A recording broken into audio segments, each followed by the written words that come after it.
The verdant tranquility of Krakoa, a living paradise, often belied the storm brewing just beneath its surface. One particularly still evening, as the twin suns dipped below the horizon, painting the sky in hues of purple and gold, Professor Charles Xavier and Magneto stood overlooking the crucible. The air, usually thick with the hum of mutant life, felt heavy with unspoken concerns. Control, which had once felt absolute, was now a fragile illusion, constantly threatened by the rising shadow of Orcus. The dream, so meticulously built, was showing cracks. The professor, his brow furrowed in a way that spoke of 1,000 sleepless nights, turned to his old friend, his old rival. "Eric," he began, his voice a low thrum of weary telepathy, "the threads are slipping. We need a clearer vision, a more decisive hand." Magneto, ever the pragmatist, nodded, the metallic sheen of his helmet reflecting the last light of day. "And whose vision, Charles, can truly cut through this fog of endless possibilities and looming threats?" Their thoughts, inevitably, turned to Moira MacTaggert. Moira, the living embodiment of mutant history, her mind a scroll of countless lives lived and lost, of futures both triumphant and catastrophically failed. They sought her counsel in the quiet solitude of her private chamber, a space usually reserved for the most profound secrets. Moira met them, not with her usual sharp intellect and strategic mind, but with a profound, almost bone-deep weariness. Her eyes, which had witnessed the endless cycles of mutant struggle and defeat, seemed to hold the weight of all those perished timelines. "It's always the same, isn't it?" she mused, her voice soft but laden with despair. "Every path we've taken, every grand design, eventually crumbles.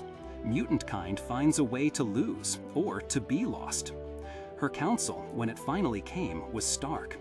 "You've been too soft, too democratic," she urged, her voice gaining a touch of its former steel.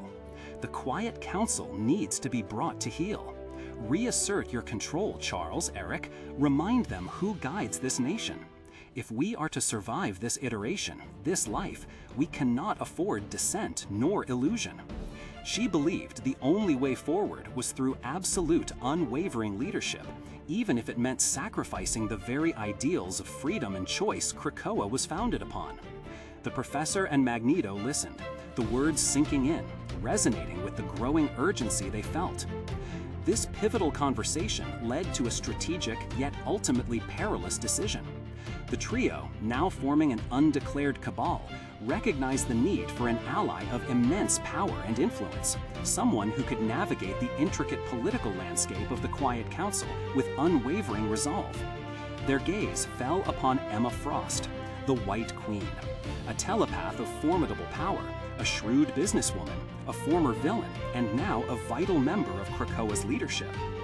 Their invitation to Emma was framed as an assent, a recognition of her unique capabilities and her importance to Krakoa's survival. The proposition they laid before her was unprecedented: access to Moira MacTaggert's entire life history.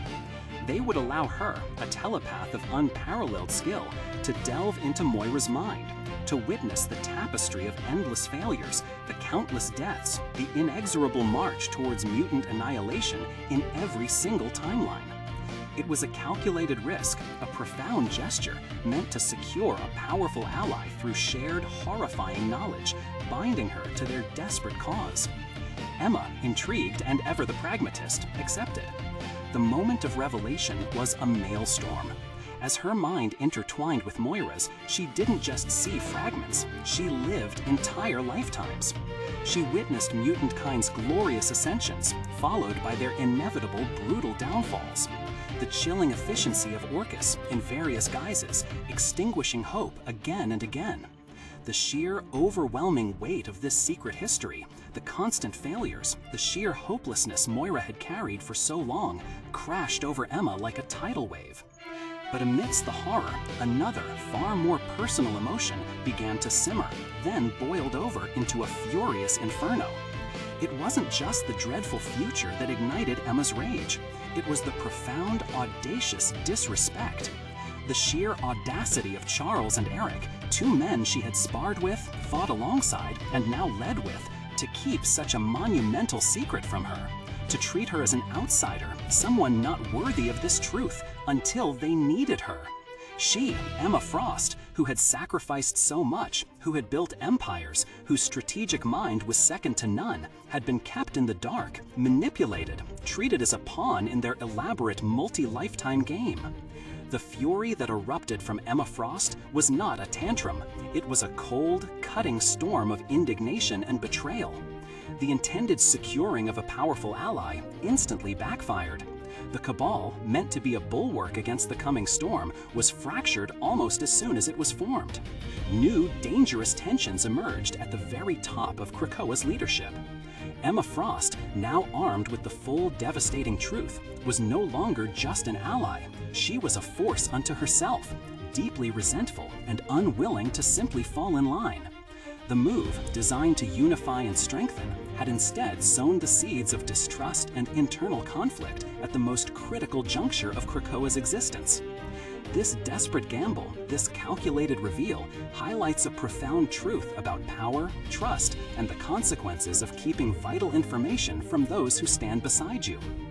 What do you make of this pivotal moment in Krakoan history? Do you think Emma's fury was justified? Could Charles and Eric have handled this differently? We'd love to hear your thoughts in the comments below.